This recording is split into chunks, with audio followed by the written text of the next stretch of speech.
everybody virtually today. As she mentioned, we do have a lot of content per usual, so we've got a lot that we're going to cover today. We are going to spend some time for the next 30 45 minutes talking about the modern analytics space, and really we believe that this is an era that we've not only entered into but that we're going to continue to enter into, and is going to continue to be extremely relevant and important really for all of us. As I think about this, I think there's really two camps of the folks that are on the call today or listening in to the recording. The first camp is some of you have already leaned into this, and you're what we would call mid-flight. You're already kind of heading down the journey, so to speak. There's another camp that maybe you haven't started yet, or maybe you're stuck, or you just really haven't really leaned into this just yet, and that's also okay. And so my hope for you today, for everybody on the call, is that you can get something out of this presentation that you can really take with you to help you on your journey as you continue forward. What I want to do first is start through some introductory content, and then we're really going to build as we continue, and then we're going to ultimately get to 9 considerations for your modern analytics journey. But let's start with a little bit of a history lesson here. So business intelligence. So here we are on the left side. Again, not a specific time frame that we're walking through, pretty relative. But business intelligence, BI, very relevant today. It's been very relevant for really the past several decades, and it's going to continue to be very, very relevant as we continue to move forward. Let's say, let's call it a decade ago or so, some small niche BI vendors started to emerge in the market that really started to disrupt things. And I always like to think of burst.com and really BI as a service. This idea of not only having some data semi-hosted in the cloud, but also starting to make the visualizations of those BI tools more attractive and more beautiful ultimately. And some of these vendors started to get bought up by bigger companies, but they did something and they really disrupted the way that we saw business intelligence at the time. Sort of continuing on, similarly, over the last maybe 5 to 10 years, organizations' data warehouse platforms started to really reach capacity. And really what that meant was our data centers weren't able to scale at the level that we needed them to based on the volumes of data that we were dealing with and the demand on analytics. And so organizations started moving their on-premise cloud data warehouse systems to the cloud, but really more in a kind of infrastructure as a service type capacity. Think taking your on-premise data warehouse and lifting and shifting that to the cloud. It made some progress for a lot of organizations, but there were still some challenges that existed with that approach.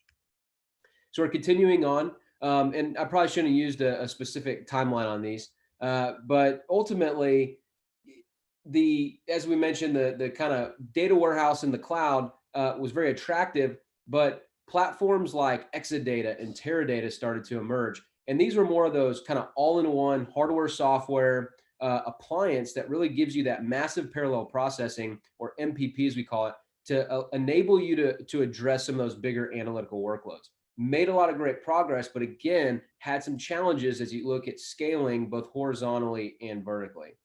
And then as we continue on to today, again, skipping, kind of several steps here, data warehouse as a service really started to emerge. Think about Snowflake. That's a really good example of kind of the DWS perspective. And then now we find ourselves at a place where ultimately this idea around ASPs or application service providers is now becoming the norm. The idea that third parties can now host our data warehouse and business intelligence platforms and ultimately serve up our data analytics infrastructure is now something that's pretty commonly accepted.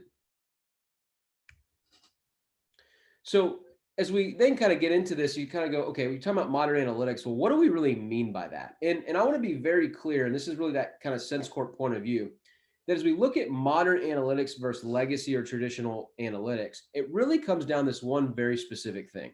And what that is, it's about rapidly delivering and having an accelerated delivery model to deliver analytics in days and weeks, not months and years. That's the difference. It's a new set of expectations that we have, whereas maybe a 12-week effort a handful of years ago is now expected to be a 4 to 6 week effort today. And so it does put a lot of pressure on us as technologists and as implementation teams, but it is a new expectation. It is a new norm. And a lot of that comes with really the introduction of cloud technology and our ability to accelerate delivery of those technology solutions. There's definitely some other items here that I'll just kind of quickly touch on as you think about cloud sources and non-cloud sources, more modern data file formats like Avro or Parquet, advanced data sharing and data exchanges and data marketplaces, ELT versus ETL, schema read versus schema write. You can notice that there's some technical items here, but that's just been par for the course. The technologies continue to evolve over the years. That's not what makes modern analytics what it is today. It's really that accelerated delivery model, a new set of expectations to deliver in days and weeks, not months and years. And with that, I want to take that one step further. And that's really that the outcomes of what we're delivering are also changing. Think more advanced B2C, more advanced B2B, in terms of not just having analytics internally for the organization, but taking those analytics and those insights out to our customers and our clients and our partners and our vendors. We go home and we experience Amazon and Instacart on the nights and weekends. And ultimately, that's a new expectation that's starting to make its way into the enterprise and the organizations that we work in.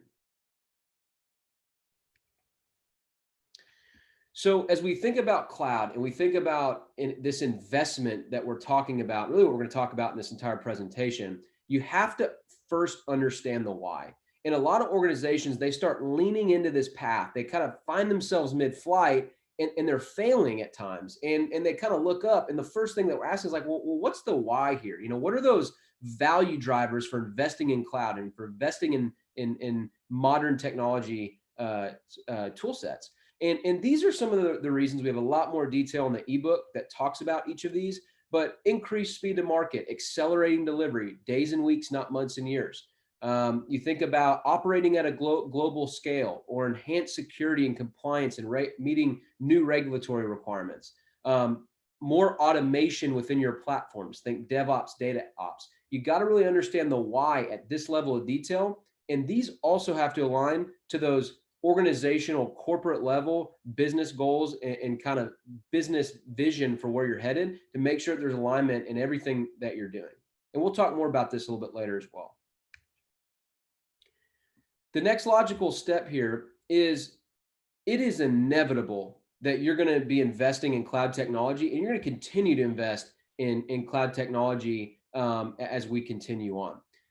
One of the things that organizations tend to get stuck on very early on is this decision right here.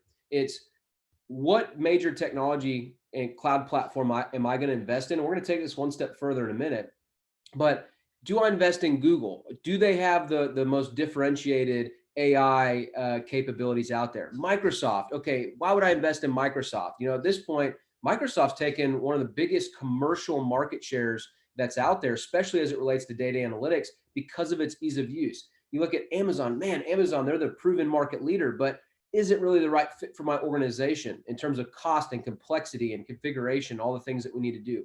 You've got to get aligned to a cloud platform. In some cases, you may have a multi-cloud environment, and that's okay. Just understand the why.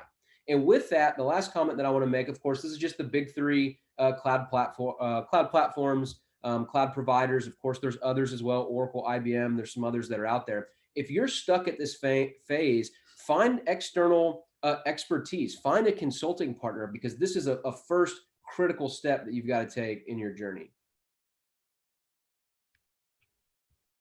All right, one step further, as I'd mentioned, these are the kind of big five pillars or capabilities as we look at the modern analytics space. And it's not fully comprehensive, but it's kind of those big items. And one of the challenges is that the big three cloud providers, as you look at Google and Microsoft and Amazon, they have options and services and tools for a lot of the things that you see in these five pillars. One of the challenges is it doesn't mean that those are the best of breed tool sets and the right fit for your organization. Make sure that you don't get stuck on this kind of one vendor to rule them all or one platform for all your capabilities. There are some definite options that are out there that you need to consider that are going to be layered on top of your cloud platform that you need to be aware of. The Sense Corp point of view is that we believe in investing both in the proven market players, but also some of those niche up and comers. And then the third dimension is that is you've actually got to really look at market synergy as well. So I'll give you a quick example. Snowflake, MuleSoft, Tableau, huge market momentum. A big reason for that is the overall momentum of the Salesforce ecosystem, where Salesforce has either part ownership or full ownership of those three particular tool sets. So there's a lot of energy that's around that, and you've got to look at the synergy and the tie-in and some of the integration that's going to be done from that perspective, and some of the economies of scale that you can get with that. The other one that I'll mention is Databricks. We started to invest in Databricks several years ago, and they were very much a niche player. And over the last several years, they've done amazing things with their platform. It's an all-in-one advanced analytics platform, as we would sort of call that. And so again, you've got to place some bets on these technology platforms and make sure that you have the right diversity in your portfolio. One other thing that I want to mention on this is it's okay to make a wrong decision. One of the values of this space is that the switching costs are much different than they used to be.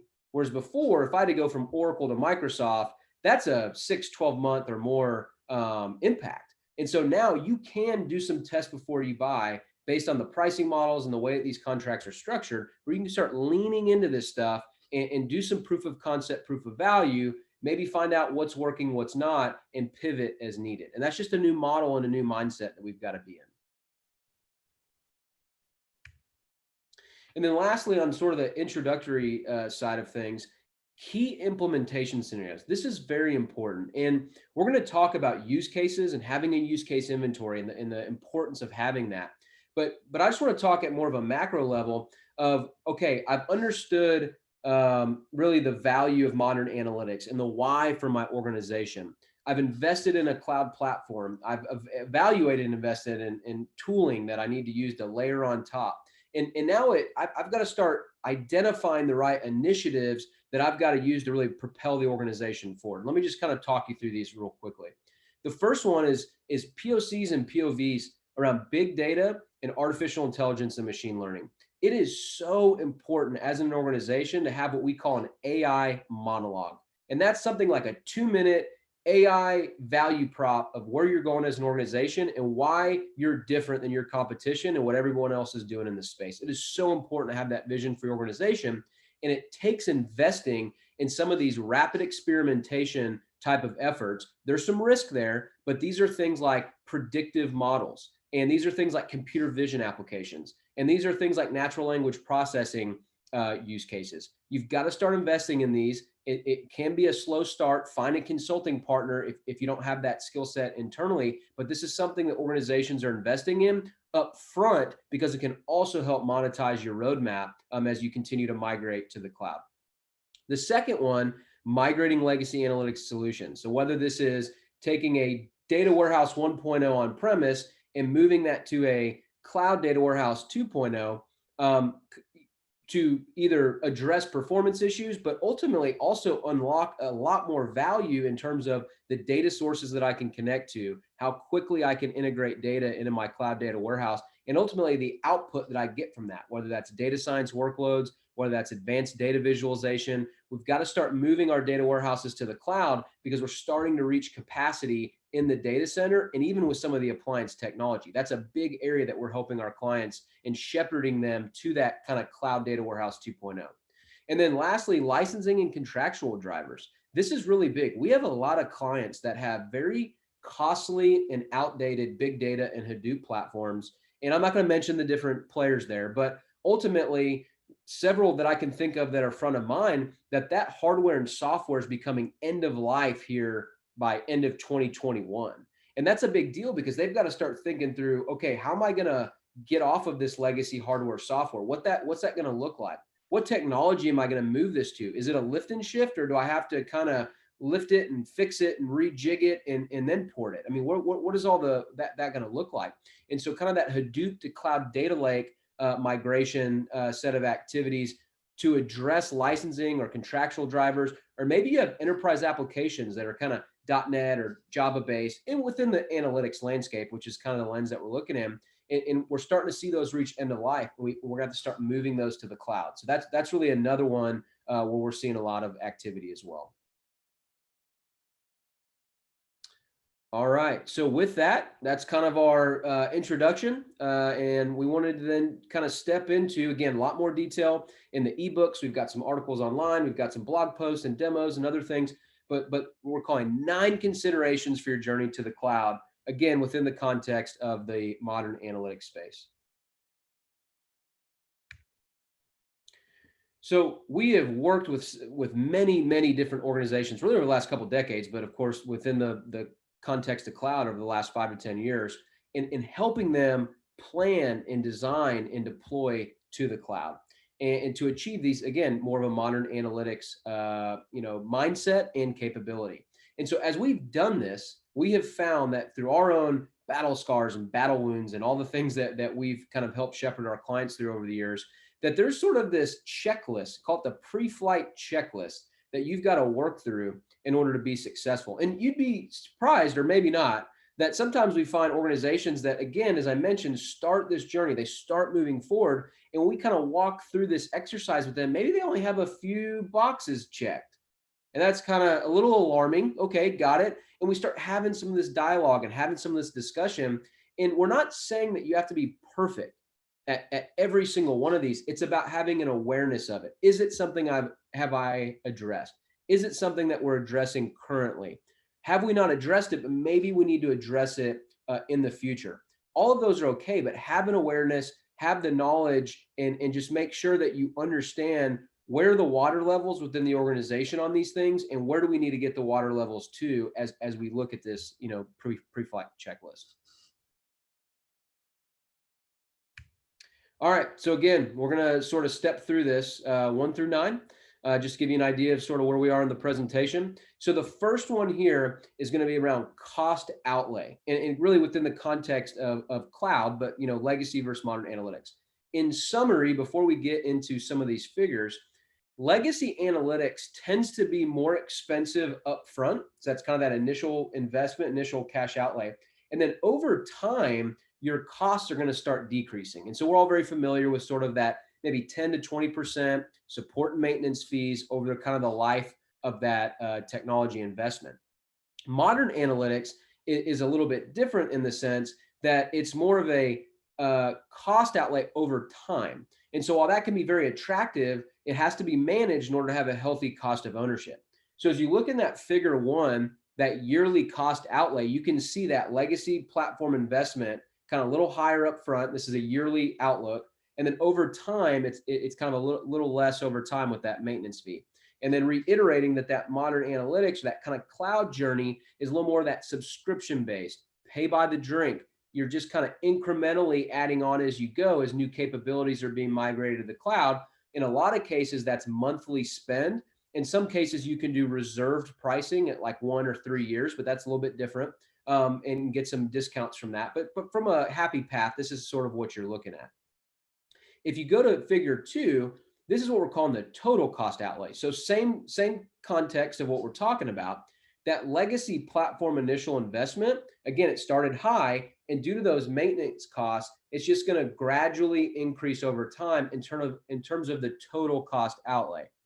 For the modern analytics path or cost model, you're going to, again, start kind of at a little healthier mark, and then over time, you're going to increase that spend, and so it's going to increase linearly. It doesn't have to take that path, but for a lot of organizations, we find they get very anxious about moving to the cloud. They start migrating almost in a just copy paste from point A to point B, and then they find themselves with a very high cloud spend. And then in addition to that, keep in mind, you still have your legacy data center solutions also running in parallel. There's continuity and testing plans that have to go into this before you start phasing out your old data warehouse or your old Hadoop platform. So keep in mind, you've got that parallel universe, let alone you've got to manage that cloud spend effectively. And then this last one is what we're calling a best practice total cost outlay. So it's really pretty much figure 2 in terms of the legacy cost model. But then as you look at that modern analytics projected yearly cost, kind of think back to what we talked about, being thoughtful about your key implementation scenarios. being thoughtful about the use cases that you're implementing. We'll talk a little bit about that in a few slides from now, and not just kind of going all in on moving everything at once. Take high value net new use cases that you haven't been able to achieve before, start with some of those, start small, and then grow into it as you go. And that's where you can see, and that green bar starts to really kind of increase, and it will increase. And it's not to say that cloud is always less expensive than traditional data center solutions, but clearly we're doing it to change the way that we're doing business and to monetize our data analytics in a way that we never have before. To make sure that you understand kind of that cost model. And I know I went through that fairly quickly. What we tell our clients is that next generation analytics requires a next level of commitment than ever before to be successful in this space. And what we've done here is just to make a point. It's not a comprehensive list of roles and responsibilities or functions, but you can see we just have the 5 here: infrastructure engineers, data engineers, architects, scrum masters, data scientists, there's AI evangelists, there's AI architects, there's DevOps engineers, there's all sorts of new roles and responsibilities. What you're going to need to do is really understand, okay, what are my existing roles and responsibilities? And then in the modern analytics side of the house, as we evolve and we grow, what are those new roles and responsibilities look like? And ultimately the goal, and I wish I had a visual to kind of show this, really mapping your existing talent and your existing roles and responsibilities to the new roles and responsibilities. Data scientists, that's a really good example, or that's a set of kind of talent pool, so to speak, where generally we recommend either renting or having a consulting partner to help sort of get you started. You know, generally those folks have higher education, masters and PhDs in very specialized area. They're hard to find. They can be very expensive. And so that's one that's an example where there's not necessarily just an upskilling effort that you can do, but you may need to look and be creative about bringing that talent into the organization and growing an organization around that. As I look at, project managers or scrum masters, I do believe, and we do believe at Sense Corp, that those are things that you can upskill, that you can provide the right training around agile and lean and some of these newer methodologies, that they can take their existing capabilities and translate those to the cloud and modern analytics space. You can be very successful doing that. So just be very aware of how your modern analytics workforce needs to transform as your kind of technology landscape and your capabilities transform. All right, moving on. Number 3, we're actually going to talk a little bit more about finances, and I think this one's really important. So in kind of comparing legacy versus modern analytics, you already saw the charts, and either you totally got it or you're totally confused, and I totally understand. But ultimately, in kind of that traditional data center solution model, from a licensing perspective and everything else that goes into that, generally a lot of those solutions, they're managed by IT. The monies to fund those generally are more CapEx allocations and investments. The time to ramp up those technologies and those tools and those platforms is a little bit slower response. And then, but ultimately, even with all that, even though there may be some constraints or limitations, there's still a lower level of financial variability. You have a lot more expectation around what your spend is going to be and budgeting for that, and really setting expectations with leadership on what that spend is going to look like. As we look into the modern analytics space and cloud being very prevalent as part of that, now you're starting to get a lot more visibility into how resources are consumed, who's leveraging which insights or reports or data science workflows, and really all the way through the stack. So a quick example, Snowflake, they have the ability to spin out what's called a virtual data warehouse. And so that's going to give you visibility where I can spin out a virtual data warehouse for legal, or for the operations group, or for the finance team. And so by doing that, I'm starting to get a lot of visibility from the data layer to compute to maybe even the dashboards and the outputs, or maybe some advanced analytics workloads. And now I have a much greater ability to spray out that cost to the business. They hate this, by the way, but we have visibility that we can hold them accountable for the resources and the needs that they have in a healthy way, but we have visibility into that. A lot of these monies are coming in, not a lot, but in a lot of cases coming from OpEx spend. So be thinking about that.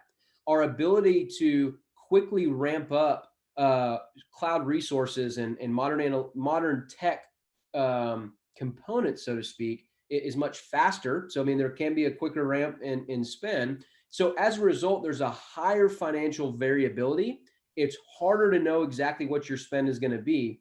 It is going to increase over time. There are ways to estimate it, and you will get better at estimating it. Just make sure that you're effectively communicating expectations.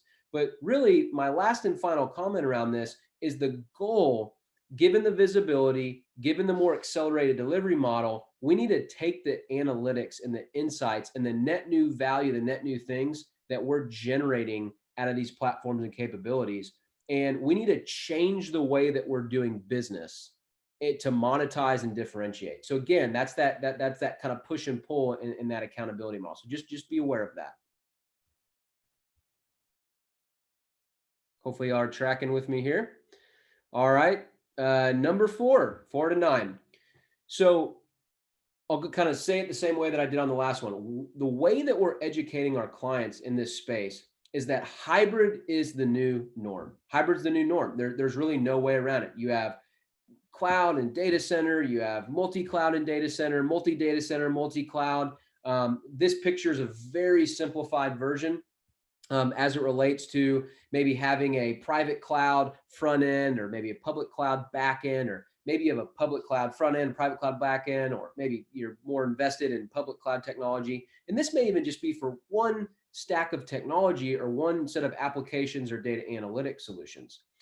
The beauty of this new rapid delivery model in leveraging cloud technology is that we can accelerate our system setup and development and configuration and delivery and deployment of these solutions. The problem is that what's then happening is that we're kind of gaining back all of that timeline and complexity when it comes to integration, of integrating cross data center, cross cloud, all the different variations of that. Then you start layering on the different security and compliance and regulatory items. You'd be surprised. We do a lot of work in the financial services space. Doing a pull from the cloud, think of a data integration process. A pull from the cloud is very different in terms of the security and compliance related things like PCI, as if I'm on-prem doing a push out to the cloud. So it's little nuances like that, additional complexity, additional upskilling, and then thinking about what are the tools and technologies I need to be successful and to navigate all those security considerations. We'll talk security at the end, but just remember, we're going to accelerate delivery, but we've got to keep in mind the additional complexity and cost as it relates to integration.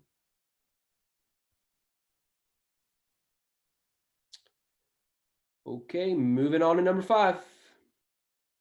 So migration strategy. And we already mentioned a couple different times how there's different organizations, really good because it keeps us in business, how they find themselves mid-flight and something's not right.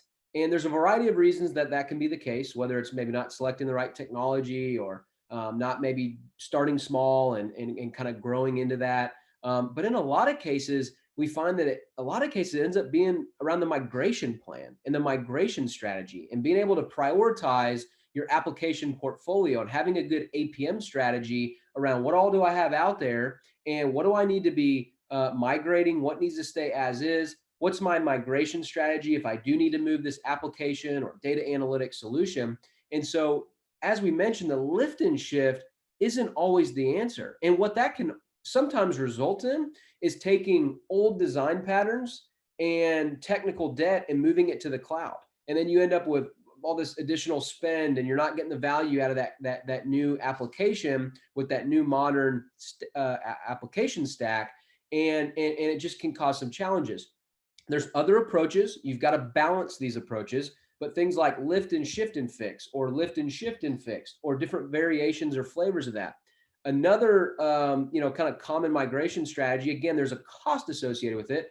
And a lot of times the business ends up being the driver for this, is a complete reimagining and a complete rebuild of that particular application or data analytics solution. And so there are drivers for that. You do want to define the why.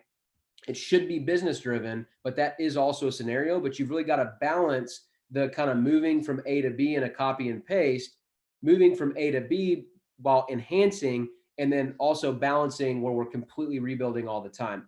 Everyone always wants to know, when am I going to get it? How much is it going to cost? And what's it going to look like?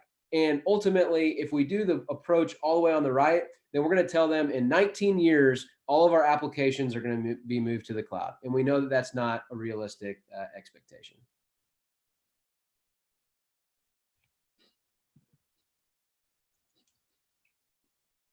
All right. So moving on, we're still talking hybrid. So keep that kind of perspective in your head there.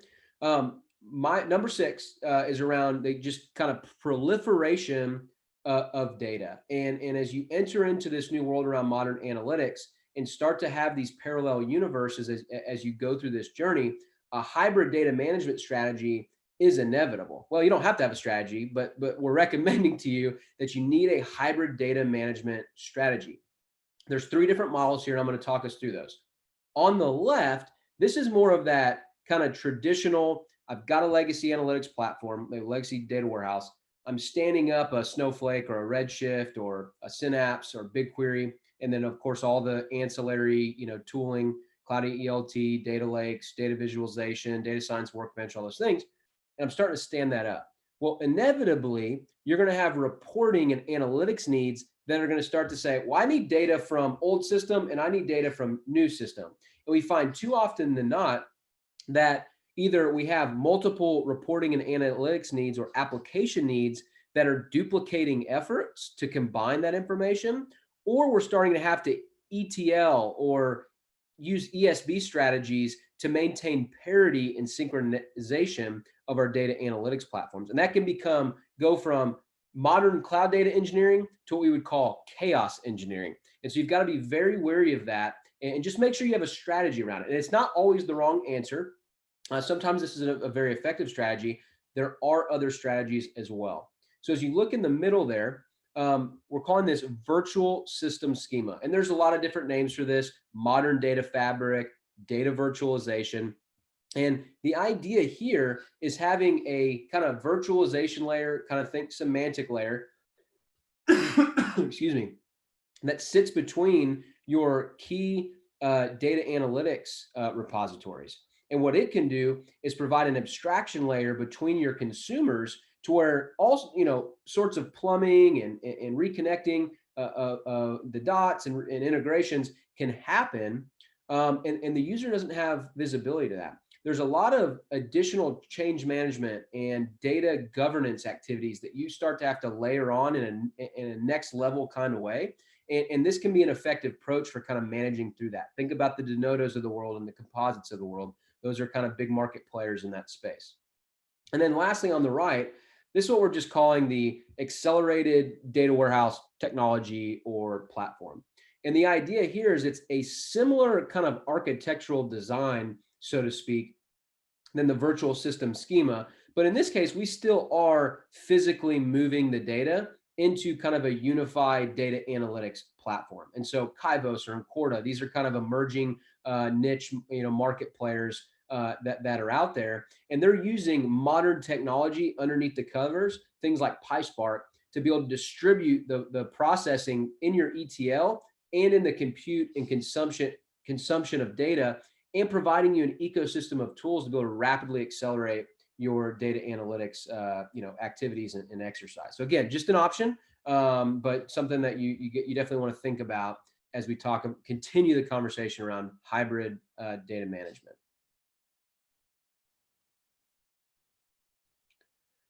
All right, we're getting close. All right, number 7. So this is around, think bigger in terms of your overall modern analytics investment. And there's going to be a lot of scrutiny around this, and there can be more uncertainty around where am I headed and what am I getting and how much is it going to cost and when's it going to get here.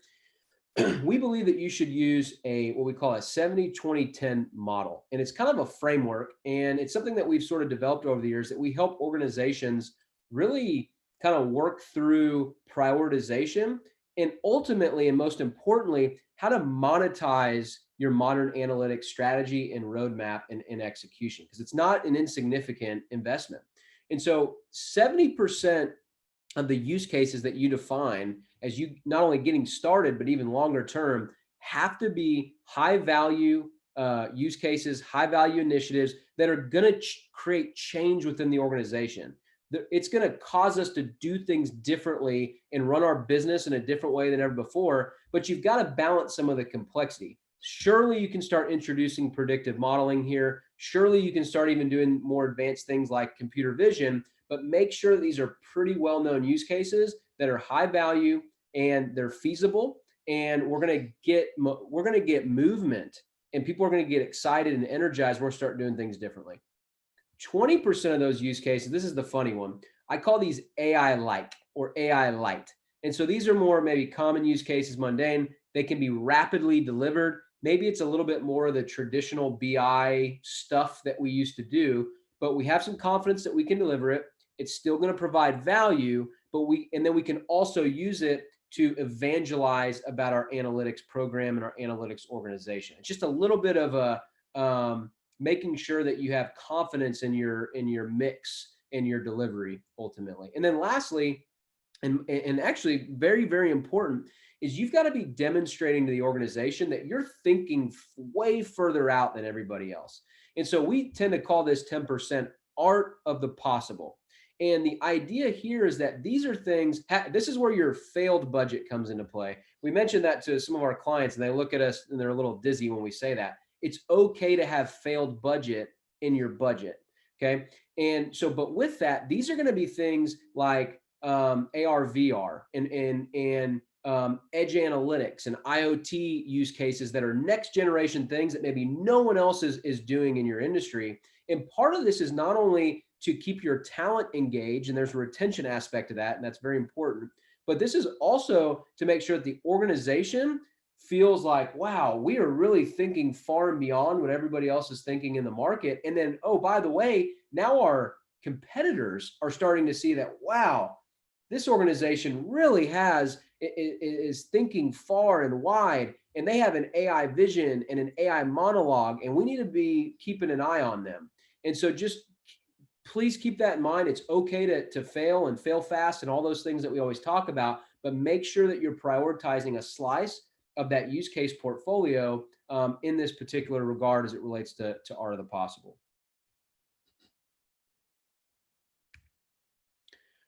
All right, two more. We're almost there. Number 8. So kind of what, where, when, why type things, but still within that technology mindset. So be conscious of that as you get into kind of that cloud space, whether it's software as a service, platform, infrastructure as a service, you need to make sure that you understand kind of regionally where those data centers are located and kind of the location and the impact of that. So we do a lot of work in the government space. There's a lot of security and compliance and regulatory and legislative things that we've got to keep in mind. And where those data centers are located does matter in some cases. So make sure that you understand any constraints or limitations that you have so you can kind of plan around that. From an overall control perspective, again, as you look at software, platform, infrastructure, data warehouse as a solution, BI as a service, or I guess data warehouse as a service, know that each of those is going to have a different level of control. And some of you may want to obfuscate out all of the infrastructure management, all those things, and that's great. And then others of you want and need more control. So just be conscious of that, be thinking about that as you're working through, Form 5 there, your tools and your technology. One of the things we kind of touched on, make sure that you have a healthy vendor portfolio. And, you can be overwhelmed by from a vendor bloat perspective, but make sure that you have the right balance of, again, proven market leaders and those niche up and comers. And it's okay to have more vendors though than you did before, and managing more vendors than you did before. It's a good balance of your portfolio. Remember that there is the ability to switch in a much greater way than we ever had before. Also from a technology perspective, one of the things that we sort of educate our clients on is either being more of a best of breed type of a solution and architecture, or stack aligned. And so that's more, stack aligned is going to be more kind of traditionally, how do we align to the IT strategy and the tools and vendors that we normally invest in? And then best of breed is going to be a little bit more of, I want the right tool for the job, and it's okay if I have multiple vendors to get the full job done. So again, just a conversation you've got to have. bring in consulting partners if you need help getting shepherded, through that process. And then ultimately, be wary of things like vendor lock and just overall vendor ecosystem, knowing that the way vendors are structured in terms of MSAs and NDAs and release schedules and all those different things, it's a different model than before. Just make sure that you understand it, and there's kind of a minimum height to ride the ride as it relates to vendor knowledge and the way that these vendors are managing than they did before.